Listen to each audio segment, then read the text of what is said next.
Amazing. All right, well, let's keep this party going. Ladies and gentlemen, I present to you the one and only John Daley!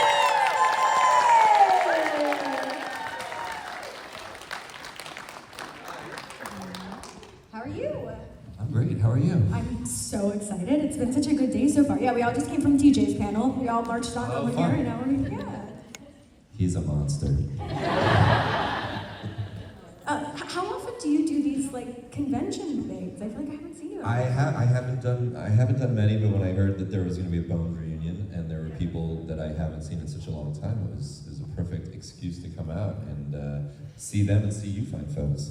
So happy to be here. Yeah, you're fine folks. Amazing. So what has it been like for you this weekend, being reunited with your fellow Bones? It was great. I mean, apologies to anyone who was with us during the photo op yesterday, because David and I couldn't stop laughing, recounting old jokes from when we were shooting the show, and it suddenly felt like I was back on set with them. So it was really trippy and awesome for me. Have you had the chance, because we were asking TJ as well, have you had the chance to walk around and actually explore the convention at all? I haven't yet, but I've been to a fair share of conventions as just a convention goer, because I enjoy all things pop culture and geek. And then I did the San Diego Comic-Con when we presented my movie Dungeons and Dragons, which was pretty awesome. That movie is so good. Thank you. Did you grow up like playing D&D? I did. I was introduced to it when I was 14 on the show Freaks and Geeks, where, thank you. I swear I'm not fishing for applause.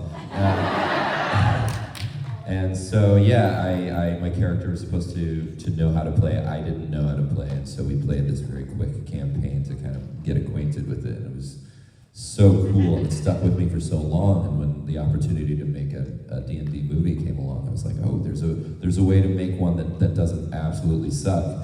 And so that's what we set out to do. No, it's phenomenal. Thank you. So, okay, so when you played like your initial D&D campaign, do you remember what your character was? I don't. I had a character name in an adult campaign that I was doing just before we took the D&D job that I managed to wedge into the movie, called Ven Salafin. That was a paladin, half elf that I was. It was one of the guys that dies in the movie, so that was cool. So out of curiosity, because you kind of like do it all, you write, direct, act, obviously. Did these things all like happen concurrently for you, or did your love for one thing happen first and then the others? I started as an actor professionally, but since I was literally 5 or 6, I knew I wanted to direct. I just didn't know how I would go about it. I was making little plays in the basement of my house as a kid, forcing kids to do dumb skits and scenes. And it was something that I'd always been passionate about, but I also just enjoyed everything involved in the entertainment industry. So I started as an actor, because you don't see a lot of 9-year-old directors. And then when the first opportunity to write a movie came along, I took that with my writing partner Jonathan Goldstein. And then the moment that I had the opportunity to direct, I took it as well. And acting sort of drifted away, because I didn't really have time for it, and I enjoyed directing even more than acting. So unfortunately, that's why Sweets died. Don't blame it on Hart Hanson. You can blame it on me. Can you tell us a little bit about your working relationship with Jonathan? Because obviously that has to be, or maybe not. Is it difficult to have a writing partner and a directing partner? It comes with its challenges, and then there are two people that have their own sort of opinions. But what's great about working with him is just the fact that we very much share the same sensibility. We have the same sense of humor. We started doing strictly comedies. We did Horrible Bosses, and that one we have to clap for too. Sorry, applause break for Horrible Bosses. So good. Thank you. And then we did a kids movie, Cloudy with a Chance at Meatballs 2, which we wrote as well. I'm just gonna keep listing things for you about time. But no, we eventually, when we had the opportunity to kind of cross genres and not sit strictly in the comedy space, we took it. We did this movie Game Night that thank you.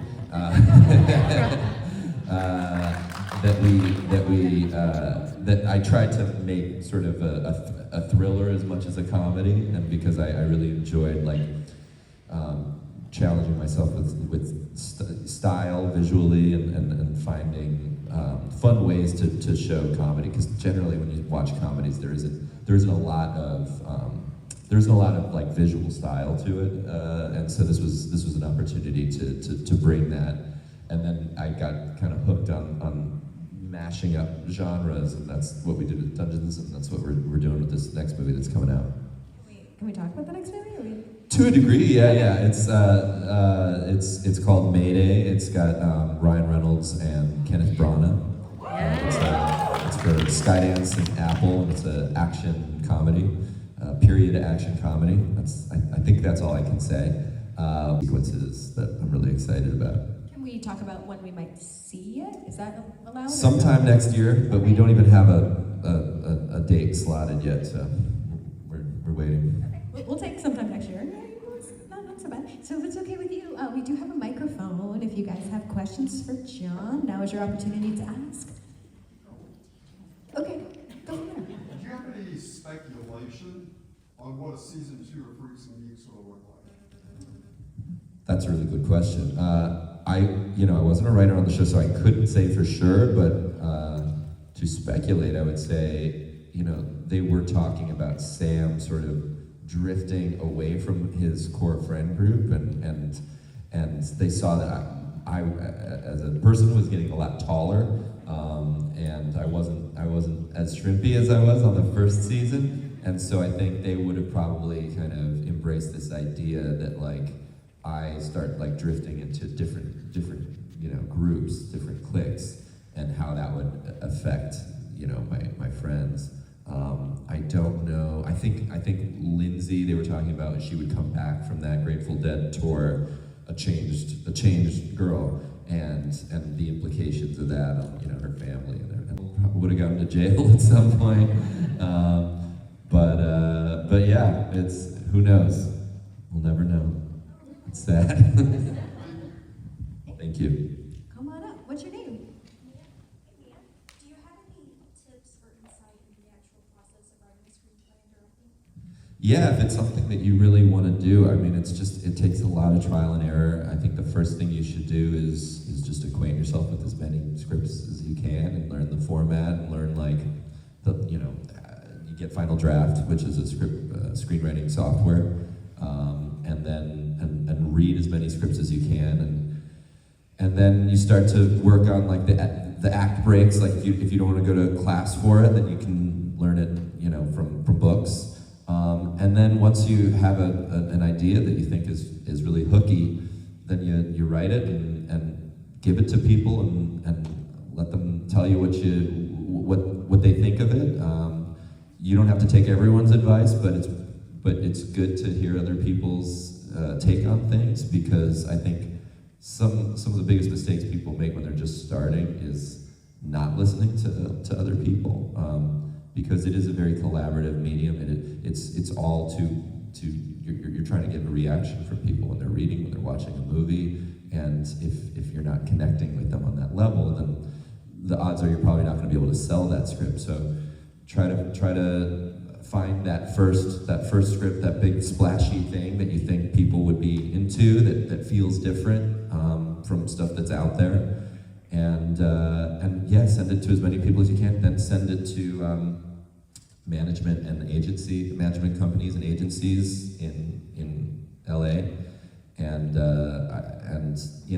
the submissions that are good are not ignored. So you're not just sending these things in the void. Try to enter it into like script writing competitions, but it can be really long and frustrating. It can be a long process, but it's something that you just kind of have to keep going for and hustling if it's something that you really believe in. That's how almost everyone's movies get made. Scripts get sold. The first script that you sell probably won't get made, because that's just how it is, but it will get your foot in the door, and you'll be able to go on meetings, and that's kind of how it escalates. But yeah, I would just say, learn from the people who've done it before, read scripts, research, practice, practice, practice, and don't stop. Don't keep working on one script. If it feels like it's not clicking with people, work on another one. I have so many unfinished scripts in my computer that I've just decided, you know what, this isn't worth it.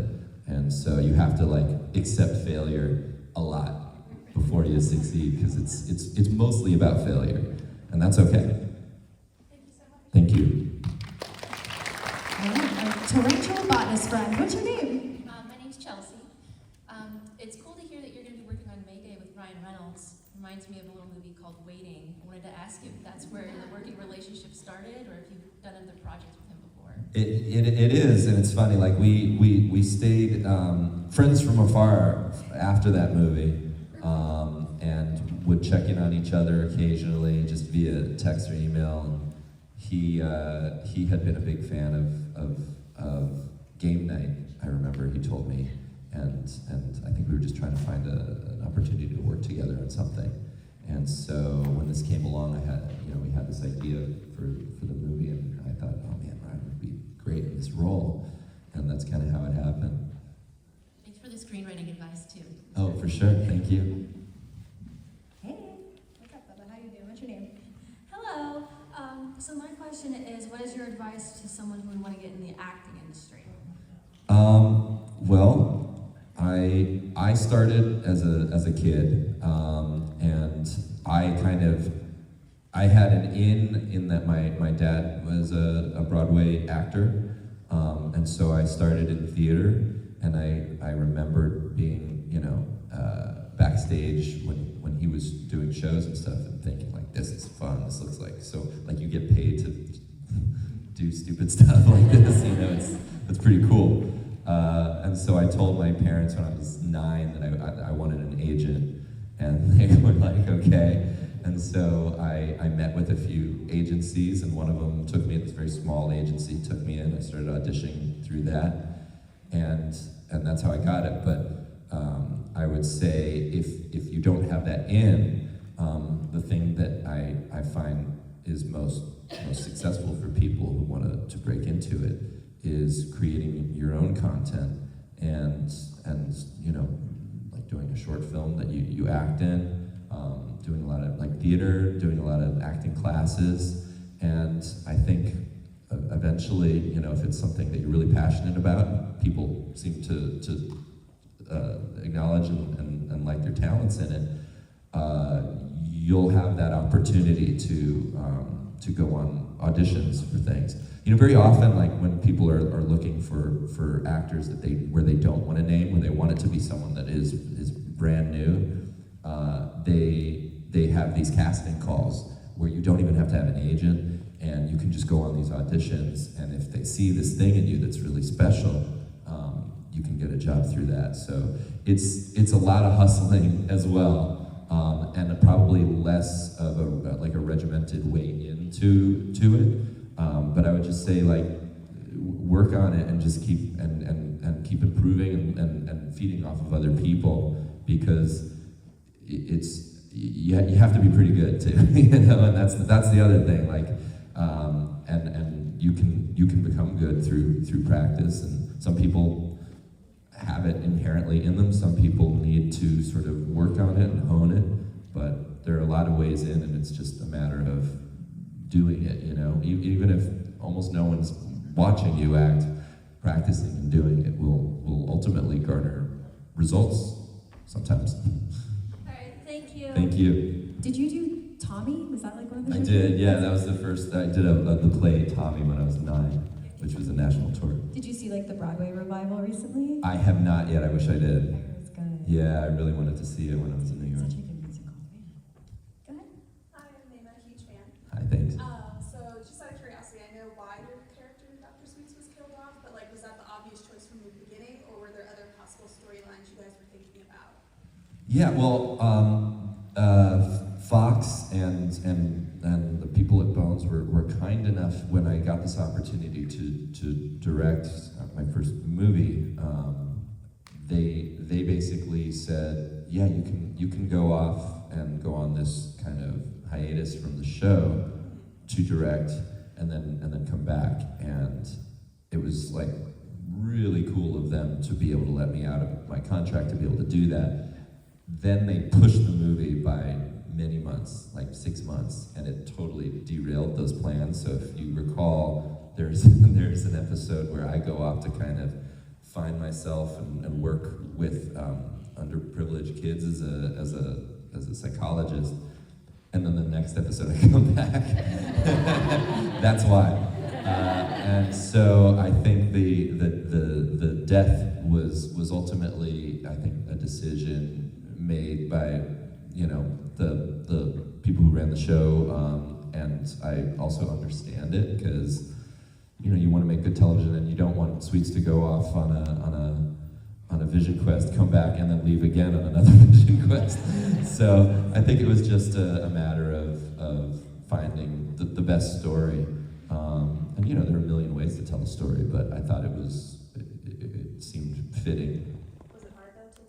Absolutely. I mean, it was they were a family. Like, I was 22 when I started the show. I was, I don't remember how old I was when I left. I was probably almost 30. And so I was past 30. I was like 31. And so, no, I wasn't. I'm just gonna keep trying to figure out how old I was. But anyway, yeah, it was really, really sad to leave them. And that's why, one of the reasons why it was so nice to come here and see these guys again.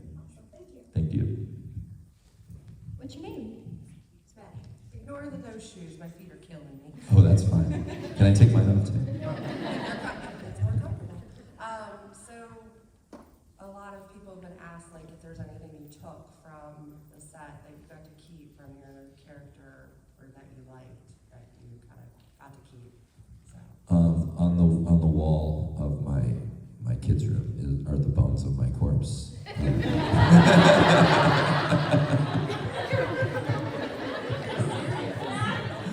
No, I didn't take anything.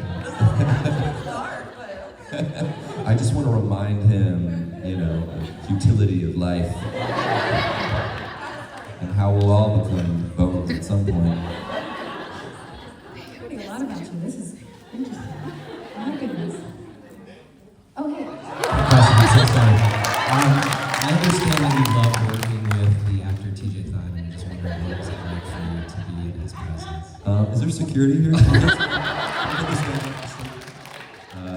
Yeah, TJ. I love TJ. Let's see what I want to. TJ's the best. TJ's king of the web.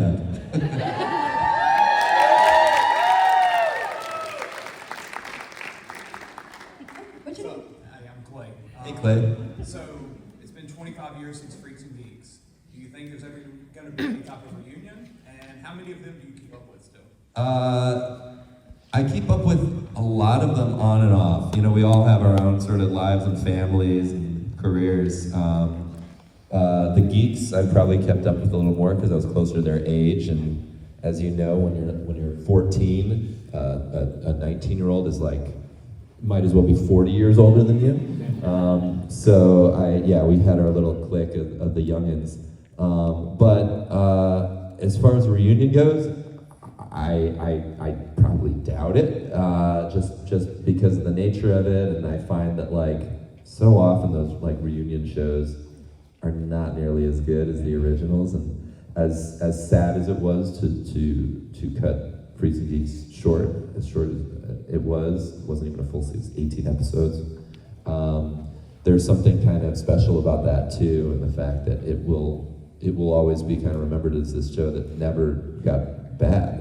And that's pretty cool too. And you can always rewatch and introduce new generations to it. So I think it lives on regardless of if it gets the reboot. And if it did, it would have to be really good. Yeah. I think for anyone to want to do it. Yeah. Thank you. I mean, Thank it would at least be cool to see like a reunion at a convention or something. Sure, absolutely. You never know, right? You never know. Hey, what's your name? Hi, my name's Sharon. Game night, oddly enough, was on TV last night. Oh. Hey, I know that guy. Since acting is your dad got you started acting, what was it like directing him in that? Directing who? Your dad. Oh, my dad. Yeah. Tats. Awesome. Tats, that's Yeah. right. Awesome. I put him. He's in every movie I've directed, and it's funny because like I think he gets a little nervous when when he's in it, but he's such a great actor and someone that I learned so much from. So it's awesome to have the opportunity to be able to work with him in that capacity, and I know it's super cool and surreal for him as well. Yeah, good. Thank you. Thank you. Great, we have about 10 minutes left if you guys have some more questions that you want to ask. Yeah, go ahead.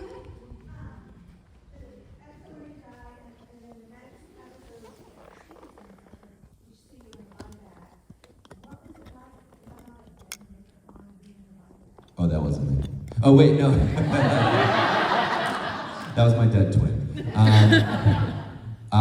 It was weird. Super weird. Super weird to do a scene where I don't have any lines. It's like waiting.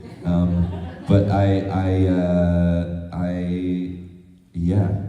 wouldn't say I enjoyed it. It was freaky. And the dead makeup was crazy too. And I remember like my eyes were like open, and they dilated them so that I would look even more dead. And they made like my face even more pale and bloodless than it was. Yeah, weird to be in a body bag as an alive person.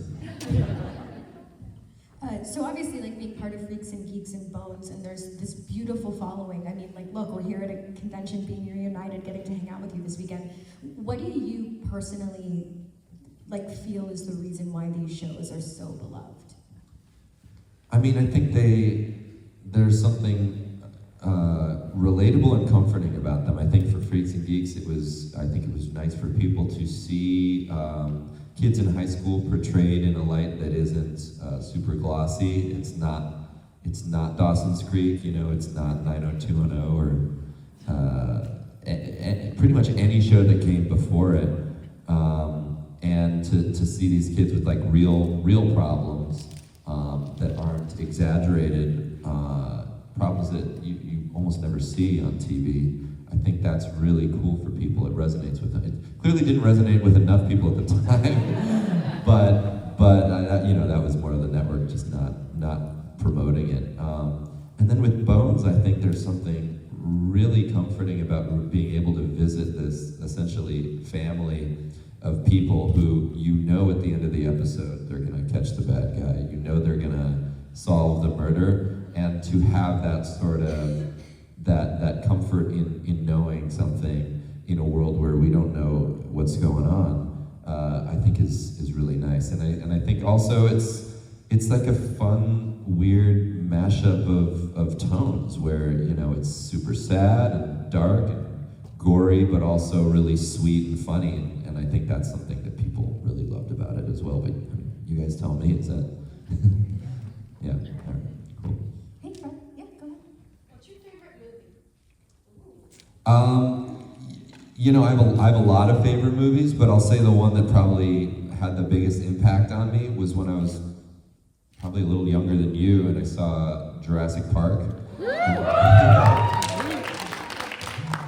There you go. Oh wow, that's great. I could like say some new wave artsy film, but I like that too. But Jurassic Park was one of those movies where it was like the first sort of moment in my life where I was like, this is what I want to do. I want to make movies. I want to be Steven Spielberg. And I also just loved how they could take something that had all of the elements. It was funny, it was scary, it was fun, it was a ride, and to be able to sort of transport people into this world for 2 hours is a magic trick. And look at how many people it's affected still. Like it's just like it is part of our DNA now. Like it is part of our culture in such a profound way. And there's so few movies that do that. There's Star Wars. There's all these things that just have this cultural resonance, and and it just swept me up. So. Good question.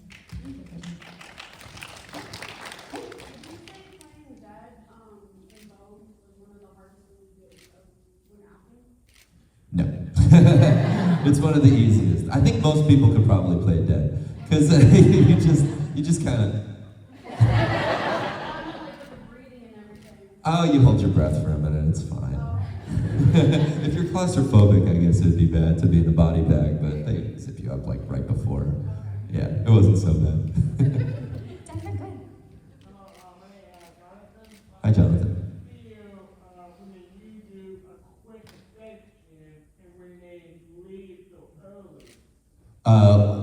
What about when I left early?